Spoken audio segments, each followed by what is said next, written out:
एक भोंदू रहता था, पर वो इतना सीधा था कि सब प्यार से उसको भोंदू ही बुलाते थे। गायों की सेवा करता था और जिस आश्रम में रहता था वहाँ के गुरुदेव शाम को प्रवचन करते थे तो सबसे पीछे बैठ के सुनता था। भोंदू को लगता था गुरुजी जो बोल रहे हैं ये बिल्कुल सत्य है, इसमें कोई झूठ नहीं। एक दिन गुरुजी प्रवचन करते हुए बोले, यमुना के पल्ली पार भांडीर वन में ठाकुर जी गैया चराने आए। भांडीर वन का नाम सुनते भोंदू कान खड़े हो गए। भांडीर वन तो मैं जाता हूँ गैया लेके, मुझे तो कभी मिले नहीं वहां पर। अरे मुंह में ही कमी होगी, मुंह में ही सामर्थ्य नहीं होगी उनको देखवे कि मैं ही नहीं देख पाए होंगे, वो तो आते होंगे वहां पे, मुझे ना दिखे होंगे।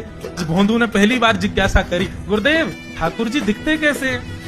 तो गुरुदेव भी हंस गया, अच्छा भोंदू पूछ रहा है, बैठ जाओ बताते हैं। मोर मुकुट पहनते हैं ठाकुर जी, और बोले 2 कान हैं लेकिन कुंडल एक ही पहनते हैं। ठाकुर जी ऐसे पुष्प तोड़ के कान के ऊपर लगा लेते हैं, दोनों कानों में एक ही कुंडल को फेर फेर के पहनते। ठाकुर जी पीली पीताम्बरी, ऐसी ठाकुर जी पीली पहनते, पीली पीताम्बरी। माला कैसी पहनते हैं? ठाकुर जी ऐसी पहनते हैं पूरी पैरों तक जाए। ये देखो गुरु जी कह रहे हैं तो निश्चित है भंडीर वन में आते हैं ठाकुर जी। भोंदू अपनी गैया लेकर के भंडीर वन पहुंच गया।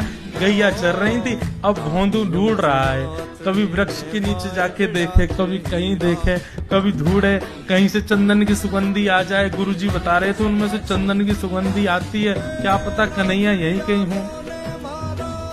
इतने भाव से, इतने प्रेम से और इतने भोलेपन से ढूंढने लगा ठाकुर जी को, और ठाकुर जी नहीं मिलते ना तो अपने आप को ही कोसता, मुंह में योग्यता ना होगी यही मारे ना मिल रहे, ठाकुर जी तो यही है। गुरु जी की बात गलत नहीं है, ठाकुर जी तो यही है।